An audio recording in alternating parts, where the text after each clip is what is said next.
ജെറമിയ പ്രവാചകന്റെ പുസ്തകത്തിൽ നിന്നുള്ള വായന 40-ാം അധ്യായം. ഗദാലിയ ഭരണാധിപൻ. ജെറുസലേമിൽ നിന്നും യൂദായിൽ നിന്നും ചങ്ങലകളാൽ ബന്ധിച്ച് ബാബിലോണിലേക്ക് അടിമകളായി കൊണ്ടുപോയവരുടെ ഇടയിൽ നിന്ന് ജെറമിയായെ റാമായിൽ വെച്ച് സേനാനായകനായ നെബുസരദാൻ സ്വതന്ത്രനാക്കി. അപ്പോൾ ജെറമിയായ്ക്ക് കർത്താവിൻ്റെ അരുളപ്പാടുണ്ടായി. സേനാനായകൻ ജെറമിയായെ വിളിച്ചു പറഞ്ഞു, നിന്റെ ദൈവമായ കർത്താവ് ഈ സ്ഥലത്തിനെതിരെ ഈ അനർത്ഥങ്ങൾ പ്രഖ്യാപിച്ചിരിക്കുന്നു. താൻ അരുളി ചെയ്തതുപോലെ കർത്താവ് എല്ലാം പ്രവർത്തിച്ചിരിക്കുന്നു. നിങ്ങൾ കർത്താവിനെതിരെ പാപം ചെയ്യുകയും അവിടുത്തെ വചനങ്ങൾ അവഗണിക്കുകയും ചെയ്തതിനാലാണ് ഇതെല്ലാം നിങ്ങളുടെ മേൽ വന്നു ഭവിച്ചത്. ഇതാ, നിന്റെ കൈകളിൽ നിന്ന് ഞാൻ ചങ്ങല അടിച്ചു മാറ്റുന്നു. എന്നോടുകൂടെ ബാബിലോണിലേക്ക് പോരാൻ ഇഷ്ടമെങ്കിൽ വരിക, ഞാൻ നിന്നെ സംരക്ഷിച്ചു കൊള്ളാം. ഇഷ്ടമില്ലെങ്കിൽ പോരേണ്ട. ഇതാ, ദേശം മുഴുവൻ നിന്റെ മുൻപിൽ, ഇഷ്ടമുള്ളിടത്തേക്ക് പോകാം. ഇവിടെ തന്നെ പാർക്കുന്നെങ്കിൽ യൂദായിലെ പട്ടണങ്ങളുടെ ഭരണാധിപനായി ബാബിലോൺ രാജാവ് നിയമിച്ച ഷാഫാന്റെ മകനായ അഹിക്കാമിന്റെ മകൻ ഗദാലിയായുടെ അടുത്തേക്ക് പോയി അവനോടൊപ്പം ജനത്തിൻ്റെ ഇടയിൽ വസിക്കുക. അല്ലെങ്കിൽ ഉചിതമെന്ന് തോന്നുന്നിടത്തേക്ക് പോയിക്കൊള്ളുക. നെബുസരദാൻ ഭക്ഷണവും സമ്മാനവും നൽകി അവനെ യാത്രയാക്കി. ജെറമിയ മിസ്പായിൽ അഹിക്കാമിന്റെ മകൻ ഗദാലിയായുടെ അടുത്തേക്ക് പോയി ദേശത്ത് അവശേഷിച്ചിരുന്ന ജനത്തിൻ്റെ ഇടയിൽ അവനോട് കൂടെ വസിച്ചു. ബാബിലോൺ രാജാവ് അഹിക്കാമിന്റെ പുത്രൻ ഗദാലിയായെ ദേശത്തിൻ്റെ ഭരണാധികാരിയാക്കിയെന്നും ബാബിലോണിലേക്ക് നാട് കടത്താതെ ദേശത്ത് അവശേഷിച്ച പാവപ്പെട്ട സ്ത്രീ പുരുഷന്മാരെയും കുട്ടികളെയും അവനെ ഭരമേൽപ്പിച്ചുവെന്നും നാട്ടിൻ പുറത്തുണ്ടായിരുന്ന പടത്തലവന്മാരും അവരുടെ ആളുകളും അറിഞ്ഞു. നെത്താനിയായുടെ പുത്രൻ ഇസ്മായേൽ, കരയായുടെ പുത്രൻ യോഹന്നാൻ, തൻഹുമേത്തിന്റെ പുത്രൻ സെരായ, നെത്തോഫാത്തിനായ എഫായിയുടെ പുത്രന്മാർ മക്കാത്തിനായ യസാനിയ എന്നിവർ തങ്ങളുടെ ആളുകളോടൊപ്പം മിസ്പായിൽ ഗദാലിയായുടെ അടുത്തേക്ക് ചെന്നു. ഷാഫാന്റെ മകനായ അഹിക്കാമിന്റെ പുത്രൻ ഗദാലിയ അവരോട് ശപഥം ചെയ്തു പറഞ്ഞു, കൽദായർക്ക് കീഴ്പ്പെട്ടിരിക്കാൻ നിങ്ങൾ ഭയപ്പെടേണ്ട. ദേശത്ത് വസിച്ചുകൊണ്ട് ബാബിലോൺ രാജാവിന് സേവനം ചെയ്യുക. അത് നിങ്ങൾക്ക് നന്മയായി ഭവിക്കും. ഇങ്ങോട്ട് വരുന്ന കൽദായരുടെ മുൻപിൽ നിങ്ങളെ പ്രതിനിധീകരിക്കാൻ ഞാൻ മിസ്പായിൽ വസിക്കും. എന്നാൽ നിങ്ങൾ വീഞ്ഞും വേനൽക്കാല ഫലങ്ങളും എണ്ണയും പാത്രങ്ങളിൽ ശേഖരിച്ച് നിങ്ങൾ കൈവശമാക്കിയ നഗരങ്ങളിൽ വസിക്കുവിൻ.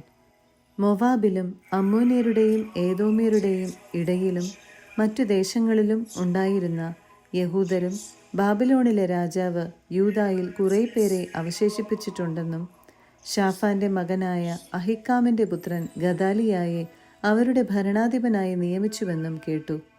ഇതര ദേശങ്ങളിലേക്ക് ഓടിപ്പോയ യഹൂദർ അവിടെ നിന്ന് യൂദായിലേക്ക് മിസ്പായിൽ ഗദാലിയായുടെ അടുത്ത് മടങ്ങി വന്നു. അവർ വീഞ്ഞും ഫലങ്ങളും സമൃദ്ധമായി ശേഖരിച്ചു. ഗദാലിയ വധിക്കപ്പെടുന്നു. ഒരിക്കൽ കരയായുടെ പുത്രൻ യോഹനാനും നാട്ടിൻ പുറത്തുണ്ടായിരുന്ന പടത്തലവന്മാരും മിസ്പായിൽ ഗദാലിയായുടെ അടുത്തു വന്നു.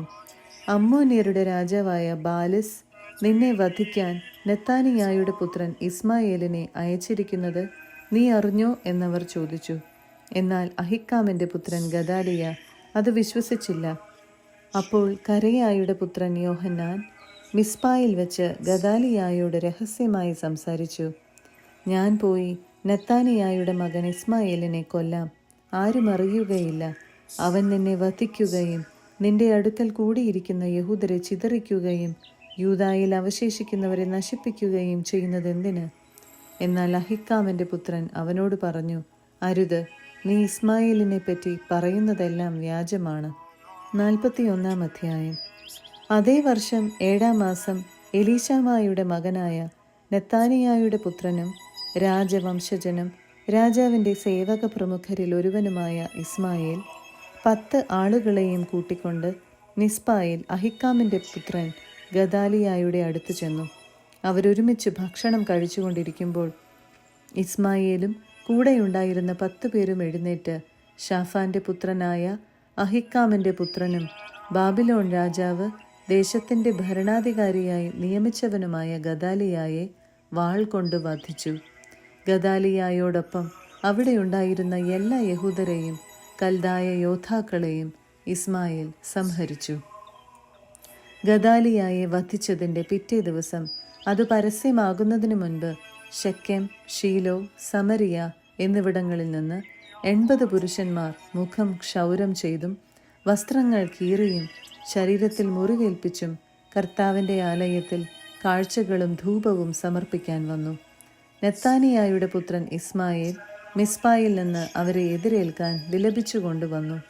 അവരെ കണ്ടപ്പോൾ, അഹിക്കാമിൻ്റെ പുത്രനായ ഗദാലിയായുടെ അടുത്തേക്ക് വരുവിൻ എന്ന് പറഞ്ഞു. അവർ നഗരത്തിലെത്തിയപ്പോൾ നെത്താനിയായുടെ മകൻ ഇസ്മായേലും കൂടെയുണ്ടായിരുന്നവരും ചേർന്ന് അവരെ വധിച്ച് ഒരു കിണറ്റിലെറിഞ്ഞു കളഞ്ഞു. എന്നാൽ അവരിൽ 10 പേർ ഇസ്മായേലിനോട്, ഞങ്ങളെ കൊല്ലരുത്, ഞങ്ങൾ ഗോതമ്പ്, ബാർലി, എണ്ണ, തേൻ എന്നിവ സംഭരിച്ച് വയലിൽ ഒളിച്ചു വെച്ചിട്ടുണ്ട് എന്ന് പറഞ്ഞു. അതിനാൽ അവൻ അവരെ മറ്റുള്ളവരോടൊപ്പം വധിച്ചില്ല. ഇസ്മായേൽ കൊന്നവരുടെ ശരീരങ്ങൾ വലിച്ചെറിയപ്പെട്ട കിണർ ഇസ്രായേൽ രാജാവായ ബാഷായെ ഭയന്ന് ആസ രാജാവ് സ്വരക്ഷയ്ക്ക് വേണ്ടി നിർമ്മിച്ചതായിരുന്നു. നെത്താനിയായുടെ മകനായ ഇസ്മായേൽ അത് മൃതദേഹങ്ങൾ കൊണ്ട് നിറച്ചു. അതിനുശേഷം അവൻ മിസ്പായിൽ അവശേഷിച്ച എല്ലാവരെയും, രാജകുമാരികളെയും സേനാനായകനായ നെബുസരദാൻ അഹിക്കാമിൻ്റെ മകനായ ഗദാലിയായെ ഏൽപ്പിച്ചവരിൽ അവശേഷിച്ചവരെയും തടവുകാരാക്കി അമ്മോന്യരുടെ അടുക്കലേക്ക് പുറപ്പെട്ടു. നെത്താനിയായുടെ മകൻ ഇസ്മായേൽ വരുത്തിവെച്ച അനർത്ഥങ്ങൾ കരയായുടെ മകൻ യോഹനാനും പടത്തലവന്മാരും അറിഞ്ഞു. അവർ യോദ്ധാക്കളെയും കൂട്ടി ഇസ്മായേലിനെതിരെ പുറപ്പെട്ടു. ഗിബയോനിലുള്ള വലിയ കുളത്തിനരികെ വെച്ച് അവനുമായി ഏറ്റുമുട്ടി. കരയായുടെ പുത്രനായ യോഹനാനെയും പടത്തലവന്മാരെയും കണ്ടപ്പോൾ ഇസ്മായേലിൻ്റെ കൂടെയുണ്ടായിരുന്നവർ അത്യധികം സന്തോഷിച്ചു. മിസ്പായിൽ നിന്ന് തടവുകാരായി കൊണ്ടുപോയ എല്ലാവരും ഇസ്മായേലിനെ വിട്ട് കരയായുടെ മകൻ യോഹനാനോട് ചേർന്നു. എന്നാൽ ഇസ്മായേൽ 8 പേരോടൊപ്പം യോഹനാനിൽ നിന്ന് രക്ഷപ്പെട്ട് അമ്മോന്യരുടെ അടുത്തേക്ക് ഓടിപ്പോയി. ഗദാലിയായെ വധിച്ചതിനു ശേഷം ഇസ്മായേൽ മിസ്പായിൽ നിന്ന് തടവുകാരായി കൊണ്ടുവന്ന യോദ്ധാക്കളെയും സ്ത്രീകളെയും കുട്ടികളെയും ഷണ്ഡന്മാരെയും യോഹനാനും പടത്തലവന്മാരും കൂട്ടിക്കൊണ്ടുപോയി. അവർ ബെത്ലഹേമിന് സമീപം കിംഹാം താവളത്തിൽ താമസിച്ചു. ഈജിപ്തിലേക്ക് രക്ഷപ്പെടുകയായിരുന്നു അവരുടെ ലക്ഷ്യം. ദേശത്തെ ഭരണാധികാരിയായി ബാബിലോൺ രാജാവ് നിയമിച്ച ഗദാലിയായെ ഇസ്മായേൽ വധിച്ചതിനാൽ അവർ കൽദായരെ ഭയപ്പെട്ടു. 42-ാം അധ്യായം. ഈജിപ്തിലേക്ക് പലായനം. പടത്തലവന്മാരും കരയായുടെ മകൻ യോഹനാനും ഹോഷായുടെ മകൻ അസറിയായും വലിപ്പച്ചെറുപ്പം എന്നിയെ സകല ജനവും വന്ന് ജെറമിയ പ്രവാചകനോട് പറഞ്ഞു, ഞങ്ങളുടെ അപേക്ഷ കേട്ടാലും അവശേഷിച്ചിരിക്കുന്ന ഞങ്ങൾക്കു വേണ്ടി നിന്റെ ദൈവമായ കർത്താവിനോട് പ്രാർത്ഥിക്കുക. വലിയ ജനമായിരുന്ന ഞങ്ങളിൽ കുറച്ചുപേർ മാത്രമേ അവശേഷിച്ചിട്ടുള്ളൂ എന്ന് നീ കാണുന്നുവല്ലോ. ഞങ്ങൾ ചരിക്കേണ്ട മാർഗവും ചെയ്യേണ്ട കാര്യങ്ങളും നിന്റെ ദൈവമായ കർത്താവ് ഞങ്ങൾക്ക് കാണിച്ചു തരുമാറാകട്ടെ. ജെറമിയ അവരോട് പറഞ്ഞു, ഞാൻ നിങ്ങളുടെ അപേക്ഷ സ്വീകരിച്ചിരിക്കുന്നു. നിങ്ങളുടെ അഭ്യർത്ഥന അനുസരിച്ച് നിങ്ങളുടെ ദൈവമായ കർത്താവിനോട് ഞാൻ പ്രാർത്ഥിക്കാം. അവിടുന്ന് നൽകുന്ന മറുപടി നിങ്ങളെ അറിയിക്കാം. ഒന്നും മറച്ചു വയ്ക്കുകയില്ല. അവർ ജെറമിയായോട് പറഞ്ഞു, നിന്റെ ദൈവമായ കർത്താവ് നീ വഴി കൽപ്പിക്കുന്നതെല്ലാം ഞങ്ങൾ അനുസരിക്കാതിരുന്നാൽ അവിടുന്ന് തന്നെ ഞങ്ങൾക്കെതിരെ സത്യസന്ധനും വിശ്വസ്തനുമായ സാക്ഷിയായിരിക്കട്ടെ. നമ്മുടെ ദൈവമായ കർത്താവിൻ്റെ അടുത്തേക്ക് ഞങ്ങൾ നിന്നെ അയക്കുന്നു.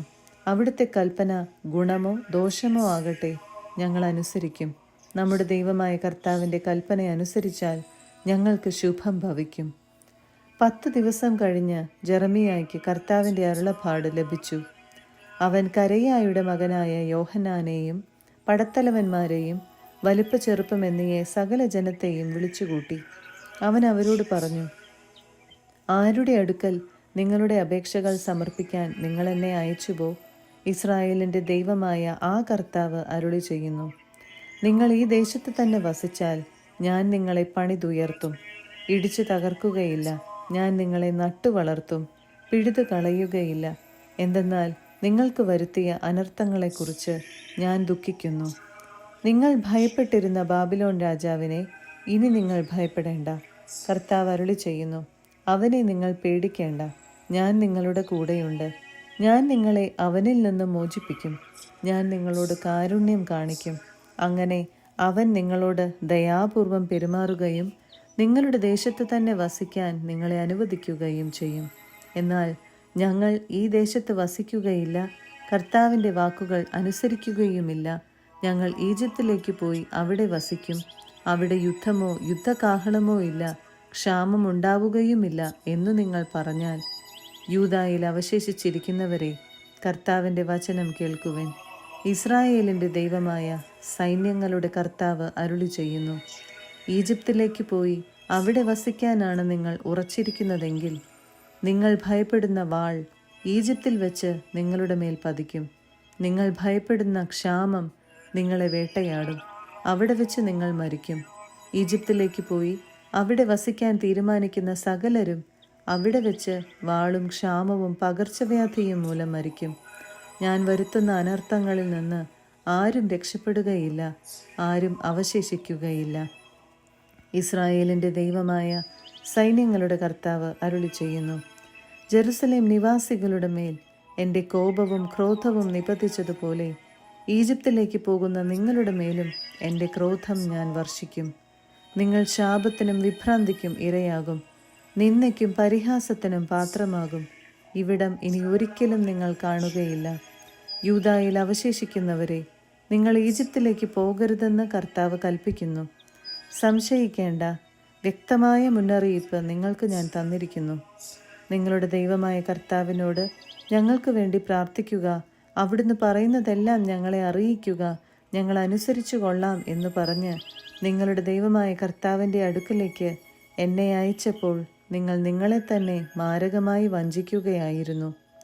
ഇന്നു ഞാൻ എല്ലാ കാര്യങ്ങളും നിങ്ങളെ വ്യക്തമായി അറിയിച്ചു. എന്നാൽ നിങ്ങളുടെ ദൈവമായ കർത്താവിൻ്റെ വാക്ക് നിങ്ങൾ ചെവിക്കൊണ്ടില്ല. നിങ്ങളെ അറിയിക്കാൻ അവിടുന്ന് എന്നെ ഏൽപ്പിച്ച ഒരു കാര്യവും നിങ്ങൾ അനുസരിച്ചില്ല. ആകയാൽ നിങ്ങൾ ചെന്ന് വസിക്കാൻ ആഗ്രഹിക്കുന്ന ദേശത്ത് വെച്ച് വാളും ക്ഷാമവും പകർച്ചവ്യാധിയും കൊണ്ട് നിങ്ങൾ മരിക്കുമെന്ന് ഉറച്ചുകൊള്ളുവിൻ. 43-ാം അധ്യായം. ദൈവമായ കർത്താവ് പറയാൻ ഏൽപ്പിച്ച കാര്യങ്ങൾ ജെറമിയ ജനത്തെ അറിയിച്ചു. അപ്പോൾ ഹോശായയുടെ മകൻ അസറിയായും കരേയായുടെ മകൻ യോഹനാനും അഹങ്കാരികളായ മറ്റുള്ളവരോട് ചേർന്ന് ജെറമിയായോട് പറഞ്ഞു: നീ വ്യാജമാണ് പറയുന്നത്. ഈജിപ്തിൽ വസിക്കാൻ പോകരുതെന്ന് പറയാൻ നമ്മുടെ ദൈവമായ കർത്താവ് നിന്നെ അയച്ചിട്ടില്ല.